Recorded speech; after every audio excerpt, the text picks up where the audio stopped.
My name is Rhea Ngozi Grell, and I'm here to bring you the Yasm Corner on our Bible character, Joshua. And I want to speak on the topic, faithful before famous.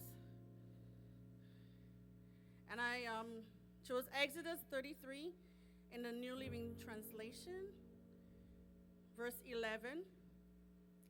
Inside the tent of meeting, the Lord would speak to Moses face to face, as one speaks to a friend. Afterward, Moses would return to the camp, but the young man who assisted him, Joshua, the son of Nun, would remain behind in the tent of meeting. In this verse, we see that before Joshua became the leader of Israel, he was just a young helper, serving Moses, staying close to God, and standing firm in his faith. His life shows us that God prepares us in the small places before using us in big ways. And I just want to take a few lessons from the life of Joshua, this young life. Joshua was Moses' assistant, a faithful helper in the background. Growing up, my mom would often tell me, and we keep things that our parents say. You're not a follower, you're a leader. Be a leader. So I just want to say we are followers also, because we're followers of Christ. He leads us daily. In Exodus 24, 12 to 13, it says, Then the Lord says to Moses, Come up to me on the mountain. Stay there, and I will give you the tablets of stone on which I have inscribed the instructions and commands so you can teach the people. So Moses and his assistant Joshua set out, and Moses climbed the mountain of God. See, God is looking for those who are faithful when no one is watching. Your quiet service today is preparing you for impact tomorrow. And we can testify today of this impact because today RCCG King's Assembly is a province. It is the faithfulness of his people in times past, from 24 years ago till now, that shows that impact of where we are. So stay too close to God. Be faithful in the things of God. There is impact. And I continue to declare today, San Bernardino for Jesus. There must be an impact where we are. The second lesson I took from his life is that we should stay close to God's presence. In Exodus 33:11, Joshua stayed behind in the tent where God's presence was. I want to believe that Joshua loved being near God more than being near the spotlight. It is important for us to remember that our relationship with God is the most important part of our life. Everything else, and that is your leadership role, your finances, your children, the strength, your education, everything else flows from time in his presence. I want to pull another thing from Joshua's life. Stand strong when others fall. Let's look at Numbers 14, 6 to 9. It says, Two of the men who had explored the land, Joshua son of Nun and Caleb son of Jephunneh, tore their clothing. They said to all the people of Israel, The land we traveled through and explored is a wonderful land. And if the Lord is pleased with us, he will bring us safely into that land and give it to us. It is a rich land flowing with milk and honey. Do not rebel against the Lord, and don't be afraid of the people of the land. They are only helpless praise to us. They have no protection, but the Lord is with us. Don't be afraid of them. So in this passage, we see that out of the 12 spies, only Joshua and Caleb had faith.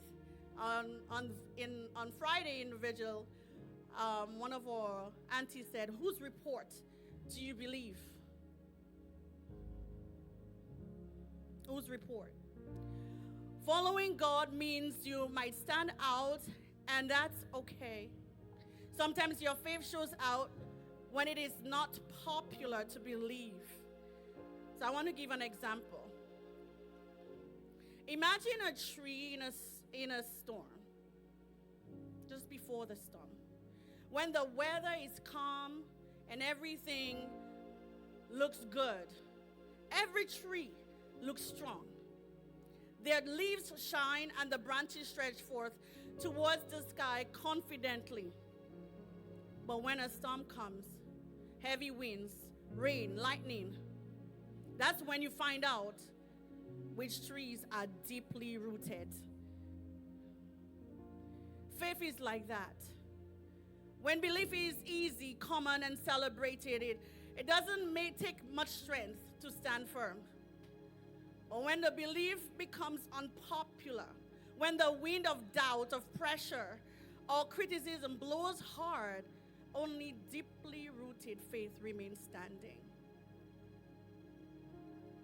Genuine belief reveals itself not in comfort but in challenge. And that's the same way a tree's true strength is proven in the storm, not in sunshine. So are we standing with the crowd? Are we standing with God? Joshua waited 40 plus years before leading Israel. He didn't rush ahead. He trusted God's timing. And sometimes we rush before our time. God's timing is perfect, and He's shaping us even in our waiting. So you may seem like you feel like you're invisible. I'm just an ordinary cleaner. I'm just an ordinary usher. Or unsure about what your purpose is. But just like Joshua, if you remain faithful, God often hides His strong warriors in training before revealing them. So today I leave with you the word Joshua, Joshua. Be just, living justly. And Psalm 89:14 speaks of that. Righteousness and justice are the foundation of your throne. Unfailing love and truth walk before you as attendants. Oh, obedient. Obey God. If you will only obey me, you will have plenty to eat. Remain steadfast in your service for God. 1 Corinthians 15:58. So my dear brothers and sisters, be strong and immovable. Always work enthusiastically for the Lord. For you know that nothing you do for the Lord is ever useless. Stay hopeful in God's promises. Hebrews 19:23 says, let us hold tightly without wavering to the hope we affirm. For God can be trusted to keep His promises. God gives unwavering strength to those who love and serve Him. Philippians 4:13. I can do all things through Christ who strengthens me. Be assured, of God's presence. Matthew 28:20. Teach these new disciples to obey all the commands I have given you, and be sure of this: I am with you always, even to the end of the age.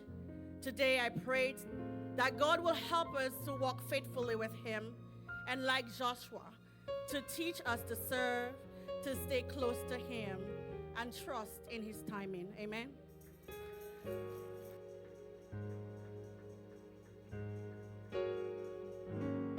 Hallelujah. Any victorious in the house today?